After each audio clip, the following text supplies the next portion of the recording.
Hello and welcome to Badass Moms, brought to you by the Holistic Therapies Directory. I'm Nicole Cruz, super busy mommy coach. This is the third episode with Tyler Charlebois. And before I reintroduce him, of course, those of you who know me know that if you are looking for tons of free content on how to create a life you love, how to fit in fitness in the most difficult circumstances, how to make nutrition work when you are having trouble figuring out what to eat and how to cook, all of that, check out superbusymommycoach.com. And I am accepting applications for one-on-one coaching now. And the best way to apply is to shoot me a message on Facebook or Instagram at superbusymommycoach. All right, so this is the third episode with Tyler because he's just on fire. Tyler's a peak performance coach specializing in helping people change their emotional and relationship habits. He's helped people from suicidal situations all the way to finding a good date for themselves. He helps people master their inner world so that they can have anything they want in the outside world. And welcome back, Tyler. Thanks for having me once again. I'm very excited about this topic we're going to be going on here. I'm very excited too. So if you haven't checked out the first two episodes with Tyler, the first one we talked about why habits are completely central and integral to everything in our life, whether you're talking about, emotional triggers or trauma or losing weight or stopping smoking or relationships, like habits underlie all of them, whether they're conscious or subconscious. And then in the second episode that we did together, we talked about trauma and victim mentality and got really deep there. And it wasn't always easy to hear, but major truth bombs being dropped. And so in this one, we're going to talk about relationships and dating. Let's make it a little lighter. Yeah, I was going to say a little more, changing the mood a little bit here. Yes, it's so much better. So yeah, I'm super excited to talk about this because I feel there's just so many listeners on your podcast, but just in general, who have a hard time getting out there, whether it's to, they find a relationship and then they can't make it sustainable, passionately long-term, or they can't deepen it, or, they just can't find a date, like whatever it is. It's just, there's so much trouble out here in this arena. So I'm really excited to be able to bring any value that you asked me for here. Oh my God. I'm really excited because, for those of you listening who aren't familiar with me as much, a lot of my clients are single moms, that's like the biggest segment of my clients are single moms, and talking to them, dating is one of the biggest sore spots. It's rare that I meet a woman, a single mom, a divorced mom who is enjoying dating. It's so I can think of one, and she's a dating coach. You guys should check out the episode with Flora Ong. I don't remember the number off the top of my head, but she's amazing. I remember talking to her being like, oh, I'm just so refreshed to talk to another woman who's able to enjoy dating. And, because everyone is like, oh, can't stand it. I can't wait. It's over. And it's just such a sore spot.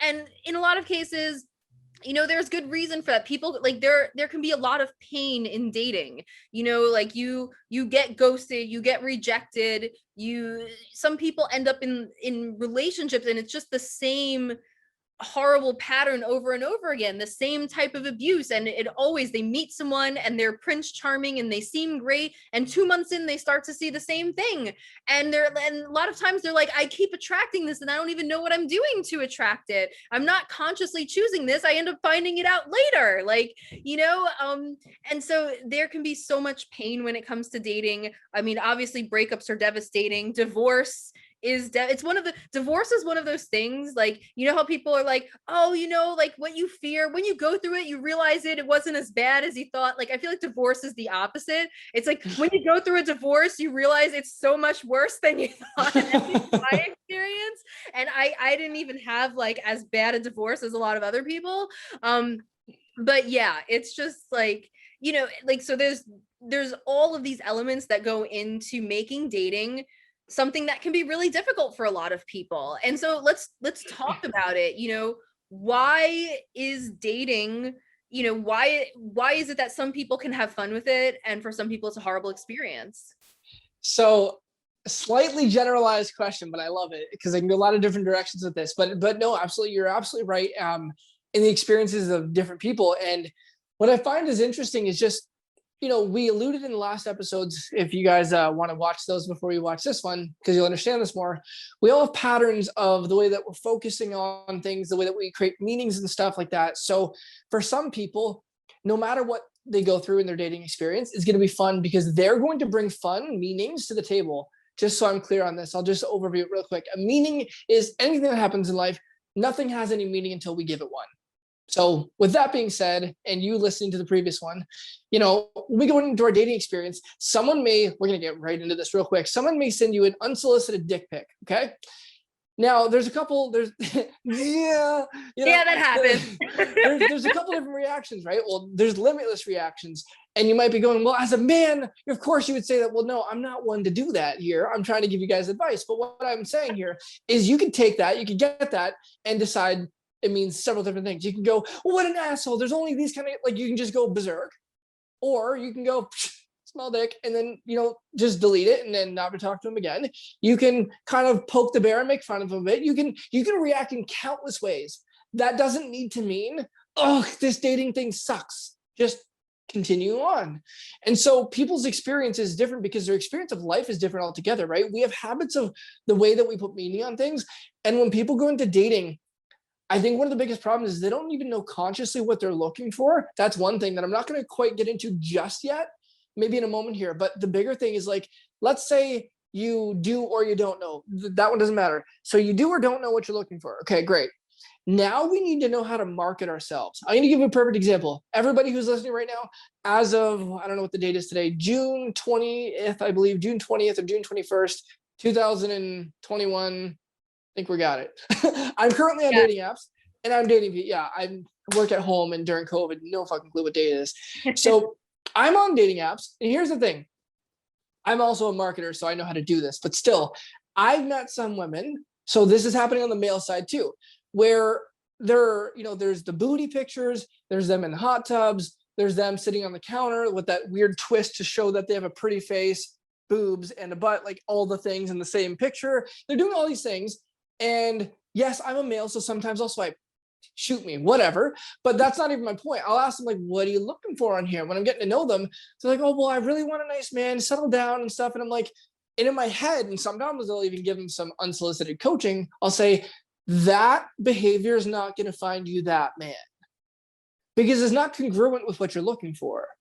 So yes, you're doing that and you're going to get tons of people swiping on you because they're seeing that. And honestly, because I'm a coach in this area, I think it's funny to sometimes, yes, because I think it's visually appealing. I'm an honest guy, so I'll tell you it's visually appealing, but I usually do it because I'm curious to know what they're after. I'm curious, like, because I am not the person to have a one night stand. I'm not the kind of guy. I just don't like, that's not my thing. If it's yours, no big deal. All good. I'm not here to judge, but I'll swipe because I'm like, yeah, sure, visually appealing, but I want to ask them what they're here for because I want to see when they say, oh, I'm not looking for hookups. And I'm like, well, that's confusing because your picture sure as hell show it. And then I'll see other women who they're in like beautiful, beautiful coat. And there's just, a nice smile like this. For anyone watching and listening to the podcast, I'm smiling nice at the camera. So it's like they have just, and they're marketing themselves like, you know what?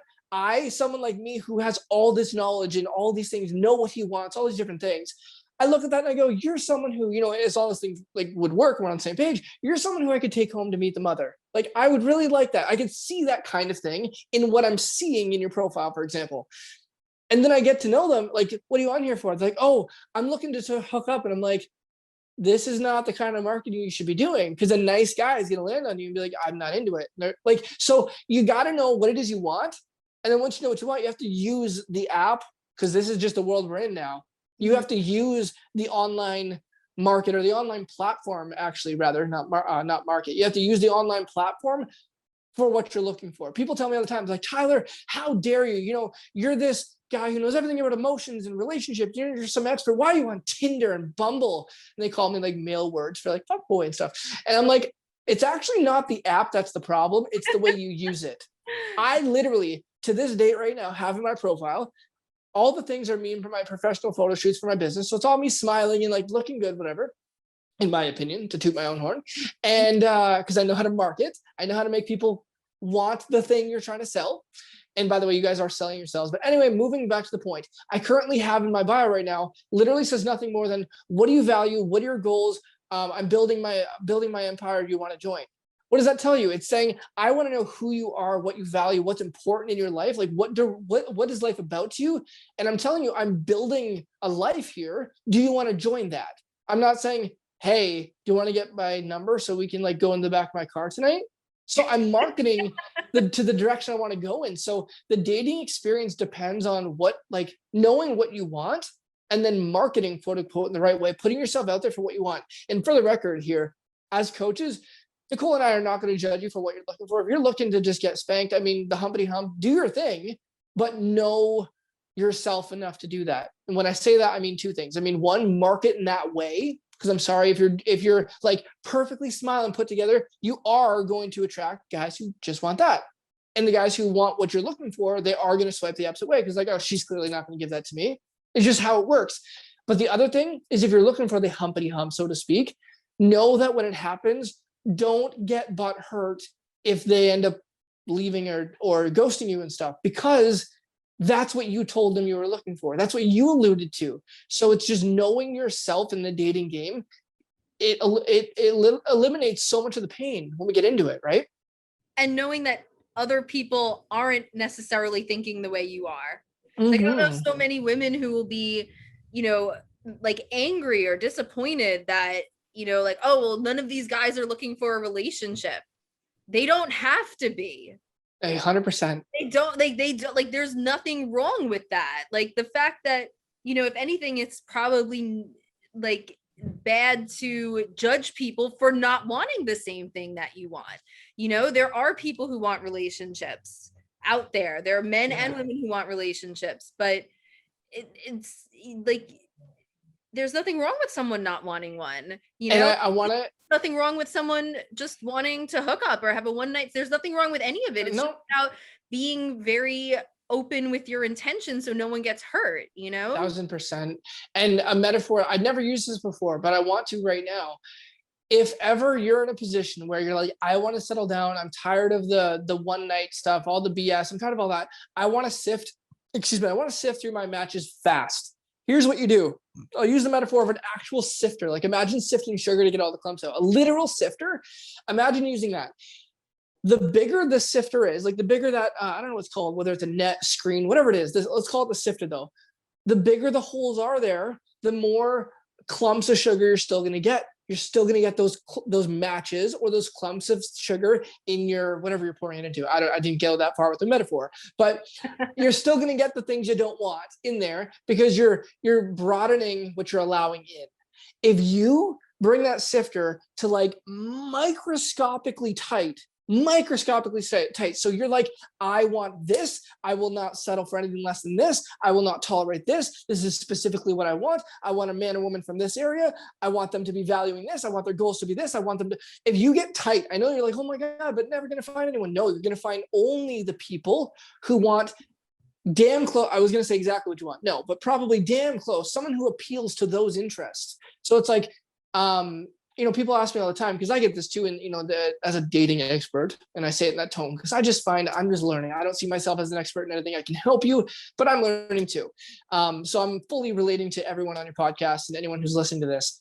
So I tell people all the time, they're like, how do I vet my dates better? I'm like, know what you want and then not settle for less. Most people, they're like, oh, well, this person appealed to like 4 of my 70 things. So like, I should just settle for that. And I'm like, no. Because in 2 months, 3 months, 4 months, you're going to fucking hate them because you settled and that wasn't on them. You decided that was okay. You opened that thing wide. You open the sifter wide and let all the crap through. Whereas opposed to you could be like, oh, I love that you have these few things, but like, I'm not willing to settle for anything less than this. I really hope you, Tyler, Nicole, whatever the hell your name is, I hope you have a great, time dating, but you're not going to be for me. So respectfully, I'm not going to waste our time and move on. But the tighter you make that, for any of you who might be in business and marketing, that the more niche you get, the faster you're going to find people, because they're going to be like, oh my God, they're talking to specifically me. And anybody, if you're like, yeah, I coach, they're going to be like, okay, that's not for me because I don't know what the hell you do. But if you're like, I am a peak performance coach specializing, I'm going to sell myself here, peak performance coach specializing in helping you with any of your emotional traumas and relationship problems that you're having, is like, oh, I know what you do. I can do that now. And then usually I give some examples that way people are like, oh, that's specifically what I'm looking for. And now I don't even need to pursue them. They find me. They're like, I want you specifically. And here's the thing. I know I've covered so many topics in this one rant, but here's the thing. If you get super narrow on exactly what you're looking for, and you stick to that standard, even if you find a guy who's visually appealing and he has some of it, he's super nice, and it's been so long since I've had a nice guy, stick to your standards, you will find the guy. Because God, whatever you want to call it, is going to test you. If you can hang on there, he or it or life, whatever, is going to reward you at the weirdest time when you don't expect it. I shit you not, that's going to happen. So anyway, but going back to it, like, you got to get specific, like, so narrow. And if you do that, you're going to find somebody. So just like hang in there. Yeah. And it's not the surface level stuff, right? Like, I want a guy who's a millionaire, has a mansion and 7 wonderful, like, we're not talking about that. We're talking about, you know, like, values and stuff like that, like those core compatibility things. No, 100%, 150%. And I mean, one of the things I do in my dating profile is I always have a picture of me and Eric, because if somebody doesn't like the fact that I'm a single mom, they can swipe the other way. And that's fine, because I won't waste my time chatting with them or going on a date with them just to be rejected when they find out I have a kid. Or like, Mom, when should you tell them? Before you even meet that. Like, it's like, let that, like, anything like that. I'm just like I'm culling them. Like you said, I call it culling, you know, culling the list. It's like if you don't like the fact that I have a child, then swipe the other way. And it is, I think, usually that, like, I'll have a picture. I won't be like, single mom here, because that's kind of tacky. But if they see the picture of me holding my child or playing with my child, and they're like, oh, is that your son? Yes, it is. That is my son. And if I don't hear from them again, I don't attach a meaning to that. Like, no one's ever going to want me. I'm just like, all right. He sifted himself out.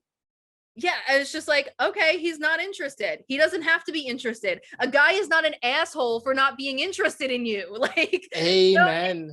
It's like, okay, like you want to find people who are a match. If someone's not a good match for you, you want them to go away. And yeah, it may be nice if they're more tactful about it sometimes instead of ghosting. Honestly, I'd prefer someone to ghost me and avoid the awkward conversation, but I get not everyone's like that. Like, someone ghosts me, I'm just like I text them, like, if I text them twice and there's no response, I'm like, they're clearly not very interested, and move on. Because you know what? If they are interested, then we're not compatible, because I'd want someone who shows a little bit more effort than that anyway. So it's just like win-win. It's all about attaching meaning, right? All about attaching meaning. And that's probably the one common denominator through all 3 episodes we've had here. One thing that I even told my client the other day, and this is, they're not dating, they're in a relationship, and it's been a while, is that I told her her boyfriend was completely honest with her in all the things, right? And she was getting angry at this. So I want to tell your audience too, like, for anyone listening to this, if you're asking, what do you value? What's most important to you? What are your goals? What do you want this app for? Like, what are you wanting? And they're like, I want to hump the crap out of you and then, like, never talk to you again. You can't get mad at them for that, because then you just found an honest man who's not like, I want to fall in love and have a family, tell you everything you want to hear to get in your pants and leave. He told you, I want to hump. Do you want to hump? Yeah, oh, you do? Okay, great. Let's do that. You know, like, instead of being like, ugh, you're an asshole, reward that. Thank you so much for your honesty. I'm actually looking for something a little bit more serious, but I really appreciate you. I really appreciate you telling me that. And I really hope that you find it. Literally. Yes. And that's the other thing I said too, is like, when I was talking to my clients that day, I was like, you guys need to be rewarding each other. Like, I'm like, he's being honest with you. Again, I have some clients where it's a woman who, you know, it's both people do this sometimes, but I'm like, your partner told you, or your date, whatever your match, told you something you didn't want to hear. And this is a perfect example of attaching meaning to something that was not accurate. You asked a question. They answered your question honestly. Sure, it wasn't the answer you wanted to hear, but it was the truth, and that should be valued highly. But that's my opinion. You don't want to value truth, and whatever, but probably don't get into relationships, because you'll be part of the problem. But you're attaching a meaning to this, like, they're a dirtbag. They're a blah, blah, blah, blah, blah.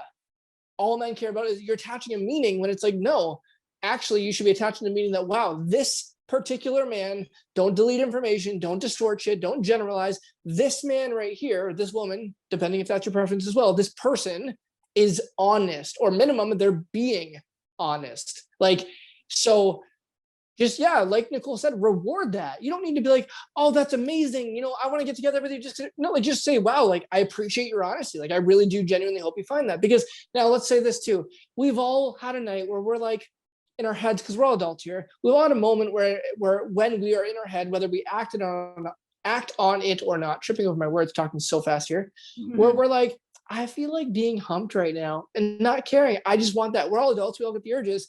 So we have to understand that everybody's like that. And someone is doing a nice thing. They're not going down to the bar and getting hooked up. They're literally on an app. They're trying to get they're looking for what they want, just like you're looking for what you want. They just happen to want something different. We've all been there. Like, leave it alone. That's amazing. Good for you. I hope you find that. Not for me. You know what? Maybe one day I'll want this. So you know what? Let's stay as a match. Let's not delete each other as a match. We'll not talk. And next time I want that, if I haven't done anyone, I'll come see you. Like, be playful. Perfect. Because I guarantee he'll be like, wow, that's so cool. And he'll leave you alone, or he'll say, like, he'll keep talking to you. But already he's not going to play me, because I know what he's looking for. There might be a time where even he's like, wow, this girl's actually really cool. He might reach a stage in his life where he's like, I do want to, like, anything can happen. Your dating experience is your dating experience and your experience of life is 1,000% on you. And that could sound harsh, but that could also sound like, wow, I have all the power right now to feel however I want to feel about any experience ever, including dating. 100%. So we're going to get into relationships in a minute, but just let's do, because I know how much time we've been going through here. Let's do like quick answers to these, because I feel like these are the dating like issues that come up most often. So, single parents, I touched on that, right? There's a stigma against single parents. I mean, I just saw something like a meme mocking the idea of, I've seen several of them mocking the idea of dating a single mom. And so for the single parents out there who may have a story, I mean, I could tell you as a single parent that this is not true. There are plenty of people who are like, not either don't care either way, who are just looking at who you are as a person, or who will even like fall in love with you when they see you as a parent, because they see you and they're like, oh my God, that's exactly the kind of parent I'd want for my children. So absolutely, I can tell you from experience, but that's just my experience. Let's hear from the expert here, you don't like to call yourself an expert, but I consider you an expert. So somebody who has that narrative in their head, they're a single parent, they're self-conscious about that, thinking that they won't attract a quality partner because they're going to be seen as damaged goods. So that's perfect. I love the way you worded that, because that's a meaning, of course, but that's also meaning not to anything specific, but that's an identity meaning. So when let's say that is the identity that you kind of like labeled yourself as, like, damaged goods. Here's the challenge. When we attach ourselves to an identity or something like that, or when we put a meaning on, I am XYZ, that's an identity. The challenge with that now is that water seeks its own level. Let me explain this. You feel like you're damaged, and I still give a short answer, but you believe you're damaged goods. That's going to create an emotion in yourself. Those emotions are going to create certain behaviors that are only going to allow people who see you as damaged goods to be attracted to you. But if you decided, like, you know what? No, I have a kick-ass kid, a kick-ass couple kids. They're amazing. I'm a badass mom raising them. You give yourself this identity, like, I'm kick-ass. I deserve something great. And you actually believe that. You'll have empowering emotions, and you'll do things that'll find a man who will be attracted to that. So water's always seeking its own level. What the cheesy saying, I'm going to butcher it so hard, but like in the law of attraction world, which I don't believe in, but it's a different approach. It's like, what you believe will become your reality, or whatever. And this is why your beliefs about yourself are going to control everything that you're attracting to your life. 100%. Law of attraction absolutely works, but it's 100% scientific. You don't need any of the mysticism. We've talked about this before. I mean, you just brought it up in the other episode with all the stimuli. We're not going to go there. We went there. All the stimuli, you're filtering it out. That's how you 100%. We're on such the same page here. So the other one, the person who, for whatever reason, doesn't feel attractive enough. And so for a lot of my clients, this will be, they haven't lost the baby weight, or there are stretch marks now, or C-section scars, but it could be anything. It could be, scars. It could be just feeling like, you're not, like, maybe you feel like your face isn't attractive enough, whatever the case may be. let's talk on that. Yeah. So I think the first thing that we still have to understand is that when it comes to attraction, 99, because 1%, sure, whatever percent, a small percent of it is looks. We all have our own preferences, like an archetype of what we're looking for. But outside of that, I'd say 90+% of an attraction to somebody is their energy.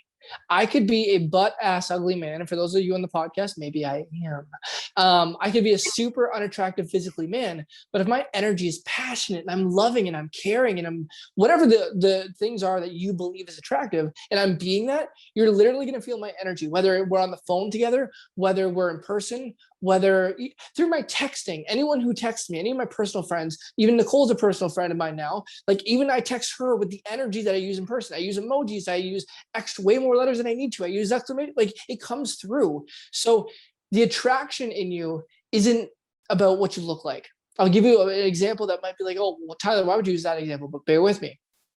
Say a man who cheats, okay? Or a woman who cheats. Either way, whatever it is, the person who cheats, it's usually not because they were, oh, so sexy. It was because this person was giving them an energy that they didn't feel they were having at home. And so I'm not justifying the behavior, but I am explaining it. I'll give you an easier example. You're walking with your boyfriend on the street and a butt-ass ugly woman, in your opinion, walks by and you feel your man's energy. He might not even fully gawk or anything, but you feel your man's like energy, just like in who he is. You feel his energy shift over there. And you're like, what the fuck just happened? Like, because it's not her. She just had this like flowing, beautiful energy about her.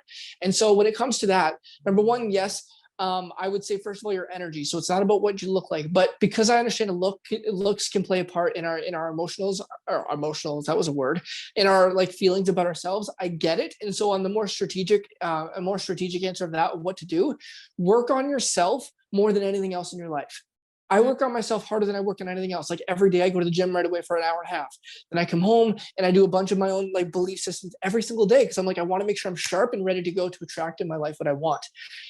So with that being said, like work on yourself harder than anything else. If you feel your skin has all these problems, sorry, I'm hearing someone go to bed, so I'm lowering my voice a little bit. Yes, I'm in my house. This is COVID age, where we're recording this. If you're listening to it in 2030, hopefully by then we're out of this. So I'm going to lower my voice a little bit, but it's still going to be passionate. My energy is still there. We have to understand that like, if you have a skin problem that you're not liking and you really want that to be fixed, I'll give you a personal example in a moment. Look for the solutions for it. There's so many like body positivity things happening nowadays when you're like a really, really large person. And here's my honest to God opinion about this. I told you in the last podcast, I'm an aggressive person, but not an aggressive in a mean way. I'm aggressive out of love. I want to end suffering for any human I can. With that comes need to be honest truths. That's what honesty is. Honest feedback, like harsh truth sounds, right? And we need to understand is like body positivity, it makes sense and it doesn't. You're 300 pounds, sure, be positive about body in general, but you're overweight, you are severely unhealthy. If you are, let's say right now, you're listening right now, and by the way, this is no judgment. This would be me saying, I would sincerely help you myself. Like I would have no judgment, but I just want you to see that what's true. If you are, say, 200 pounds, right? And you want to get down to 180. You feel you're 20 pounds overweight. That's quite a bit of weight, right? Quite a bit of extra weight. So get the weight off. Figure out what it's going to take. We talk about this in our last session. So if you want to understand more about that, it's not just about training. There's a lot of psychological stuff. Go watch the episode 2. But on that note, so now assuming you listen to it, go lose the weight. It's not about, oh, why should a man only be attracted to me if I'm sexy and like whatever? It's like, no, but you're not feeling very sexy and you should want to feel sexy anyway. So it's your energy, but it's also like genuinely how you honestly feel about what you look like. So yes, when you get to a weight where you feel like you should be actually confident, then body positivity. But I'll give you my quick example. When I was up until 19 years old, I got braces. So anyone not watching the podcast, I'm showing you my beautiful smile. Okay. So I have a gorgeous smile now, and I'm not afraid to admit that, but that was one thing about me. I was like, I didn't want to smile on dates, and I'm a super happy person. I've been happy my whole life. I've just been like playful, loving, but on dates, I didn't want to smile. On pictures, I didn't want to smile. So it's kind of ruining my dating experience. If you're having a challenge like this, whether it be, I don't know, your breast, your skin, your this, your that, your weight, whatever it is, fix it. in any way that you can. And if you honestly cannot fix it because there's no solutions that are either affordable or whatever it is, if you honestly cannot fix it environmentally, like there's no way in your control to do it, reframe the problem. So you know what? This makes me who I am. And I'm confident whether, I have this or not, any man who's actually right for me will actually be okay with this. Not only okay, but they'll love it about me because it makes me me. So that's my long-winded answer for that. I love it. I love it. I love it. I love it. We cannot end this episode. And by the way, given the time now, there's a chance that everyone listening will get to meet, well, not meet, they already know Eric, but Eric, and he usually gets dropped off. His baby brother comes to say hi. So might get to see him, guys. But yeah, so we can't end this without talking about relationships and how to keep the spark and the honeymoon and the puppy love going. Yes. So, oh God, this is my favorite thing that you talk about because it's so on point and I absolutely love it. So I'm just going to preface it that way and then let you know. All right. So, for anyone listening, this is one of the biggest things I got into. And actually this specific fucking topic was the biggest reason I got into all this. And this is what led me to understanding emotions and patterns and everything else we've talked about in the last few episodes that Nicole and I have talked about. This specific topic in relationships. What I wanted to understand before I got into this as a profession, I wanted to understand, why is it that after 3 weeks, 3 months, 3 years, 3 decades, like why does that quote unquote, because I don't believe in this, so why does the quote unquote honeymoon phase or stage, why does it go away? And I really wanted to understand, because in my personal beliefs before, I really got into dating, like the really relationships, I was like, why is that going away? I don't understand. What I began to realize was this. We get into a relationship and it's in our biology and psychology. I'm not going to go deep onto that, but what we do is we put on our best emotional states. You had a bad day at work, bad day with the kids, you're busy, you're feeling sweaty from the gym, all this, you're like, oh, you're in a state of like, right?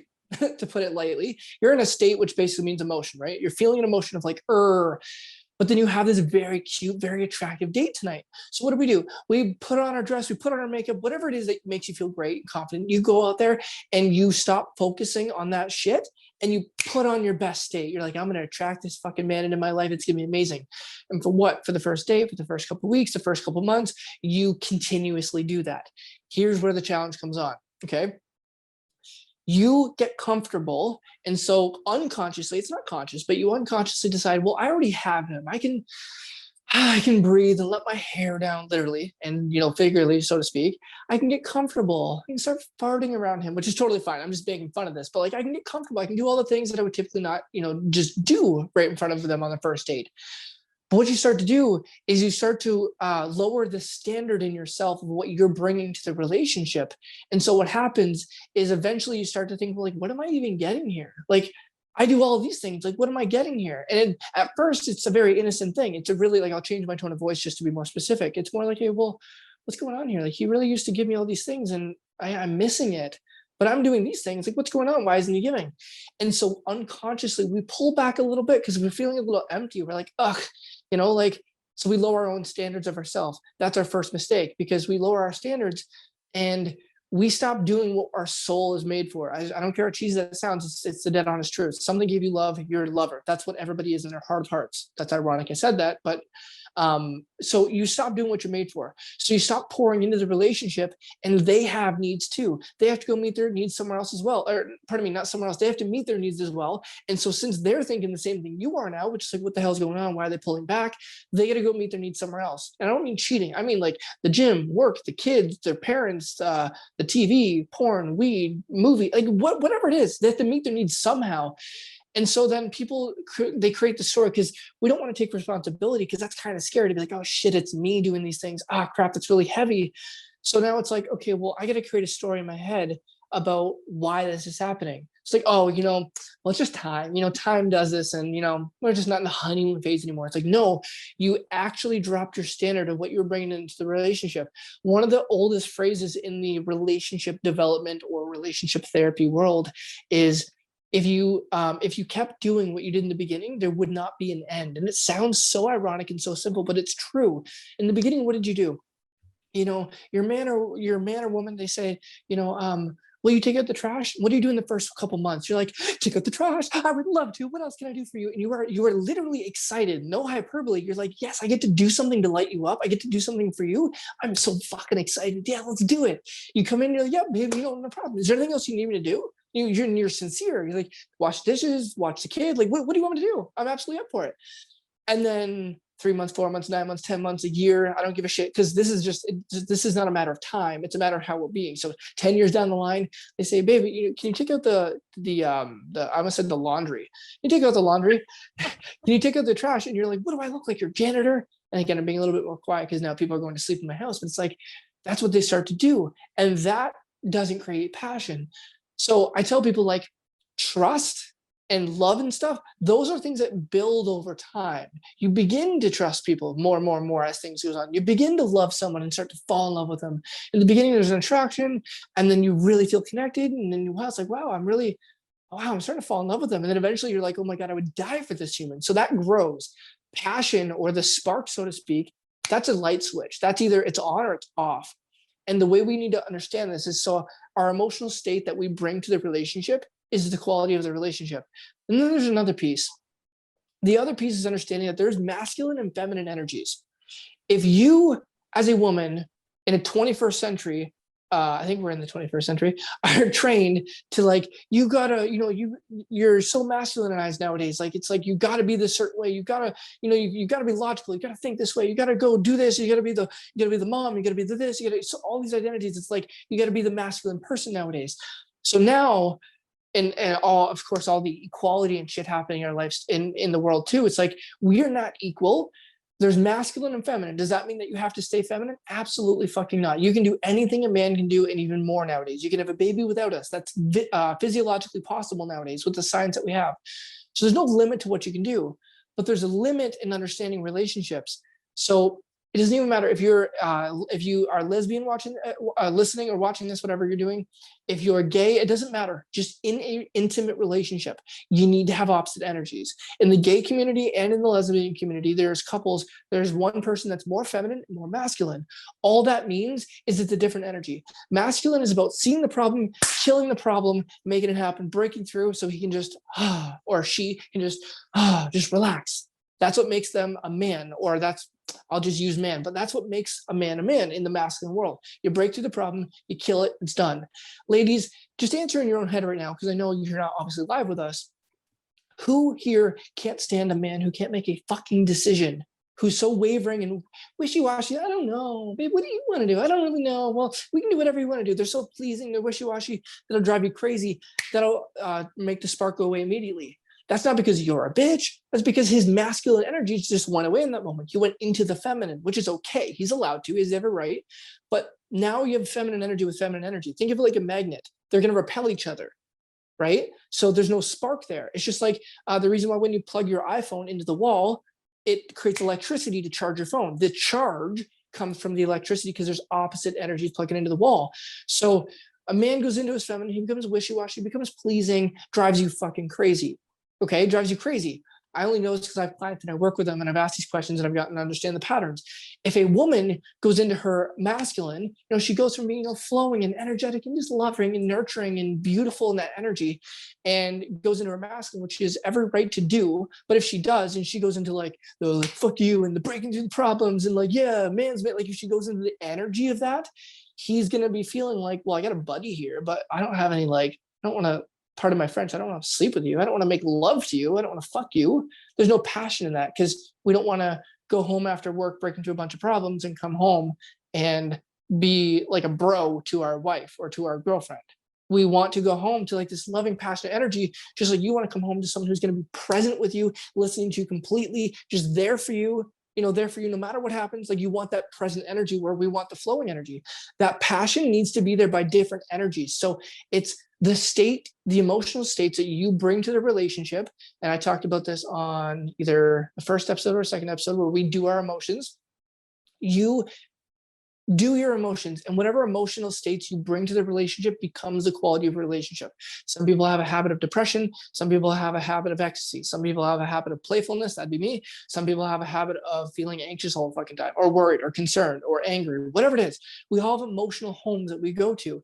And so whatever emotions you bring to the table, that's going to be what you like, the quality of the relationship. So it's the emotional states that you bring to the relationship, right? The state of the union is going to be the quality of the union. And then also staying in your energy. Again, you don't need to like stay in it 24/7, but know what your core energy is. And most people, if they're honest with themselves, they just know automatically. There's no real test for this except like, what is your nature in terms of like, do you naturally want to break through the problem, or have you been conditioned to do that? Do you naturally love caring and taking care of things and like loving and being a nurturer and flowing with all the feelings? Or have you been conditioned to be that way, right? You can kind of feel the difference in your own core. So bring an emotional state that will actually empower the relationship to be healthy, and make sure you're in your own energy. Because when you are, then you'll actually have a spark, and you'll be craved, and you'll want to be, with your man more. And like, that's where the passion actually comes from. So it's a light switch. It is not something you lose or gain over time. So to make sure I'm understanding this correctly, it's not necessarily that just because you're biologically a man or biologically a woman, you have to have masculine or feminine energy to match. It's more like whatever your own core energy is, know what that is and project that out. And then you'll attract the opposite, right person into the relationship where they'll get that spark, whatever that may be. Yes, 1,000%. So I want to give an example of this. So by the way, first of all, if we'll go to the extreme and say if you're a transgender, if you went from man to woman or vice versa, it doesn't matter. Whatever your birth core, your sexual essence was, you could be all the things, because I'm not judging. You could be anything. You could be from man to woman, woman to man, whatever it is. And then when you were a woman, you could have been gay, like any of the patterns you are. You have masculine and feminine in you, no matter what. But every single one of us has a core essence. So you could be, let's say this, we'll go with one of the like craziest, wild, like twist and turn pattern. You're a man and you're feminine naturally. Say you're a man, you're feminine naturally, and you're gay. Okay. You're a man, you're feminine naturally in your core, and you're gay.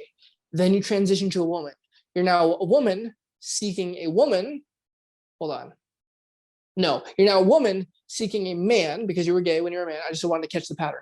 You're now a woman, you're seeking a man, and you're naturally feminine. So you're naturally, as long as you're in your feminine core still, you're going to attract someone of the opposite energy. It doesn't matter. So if you're a fucking alien, as long as you know that whatever energy you're in, it's going to attract the other one. So if you've ever been like, why do I keep attracting like these like super feminine men and like drives me crazy? Well, check your energy. I guarantee you're in this like get the shit done, like assertive, like I use this tone of voice because I'm just being funny, but like I realized I was doing it. If you're in this like a super assertive, solve the problem, get the shit done, like kind of like if you've ever identified, by the way, as like, I'm one of the boys, and I know all the women just now went shit, because I know a lot of women do that.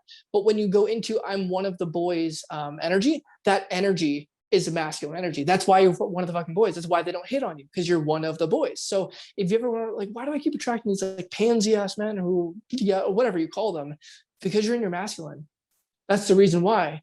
Because you got to get into your feminine, and it's like you may feel weak there, but that's only because culture has conditioned you to believe that. The truth of the matter is, feminine is way more powerful than masculine.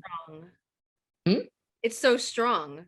The feminine is unbelievably strong. Like feminine energy, it's like you don't even have to force things. Feminine energy just you'll drop them into their inspires. It makes people want to, like, it has like that power. It's incredibly strong. Gravitate towards you. Yes, it's so beautiful. Okay, on that note, we should cut this off before we talk for another 2 hours. But it is, I mean, we could go on and on and on about this, and we're going to do more episodes together for sure. We'll like dig into all of these in depth. But for today, Tyler, thank you so much for being on Badass Moms. Tell people how they can get in touch with you if they want to work with you or learn more. Yes, absolutely. I appreciated the opportunity to be here. So you can find me on Facebook at Tyler Charlebois. or on my Instagram at tyler.charlebois. I don't know why I spelled my first name there, but either way, it's just first and last name for Facebook and first and last name with a dot between them for Instagram. Awesome. And just so we're clear on the last name, Charlebois. Yeah, I was like, I think people can spell Tyler, but Yeah, I know. That's what I said. I was like, I think I meant to spell my last name, but anyway. But so everyone knows how to spell Tyler now. Awesome. Thank you so much. And thank you all for tuning into Badass Moms, brought to you by the Holistic Therapies Directory. And whether you're a holistic practitioner or you're looking for a holistic practitioner, make sure you go to holistictherapiesdirectory.com so that you can share what you do with the world or find the practitioner who can help you create a life you love. And of course, check out superbusymommycoach.com. Don't forget, I'm taking applications for one-on-one coaching. I hope I will still be when this episode is published, because those go quick. I only take on 3 at a time. So yeah, if you're interested, make sure you message me, coach me on Facebook or Instagram at superbusymommycoach.com. Tyler, been a pleasure. See you soon. See you soon.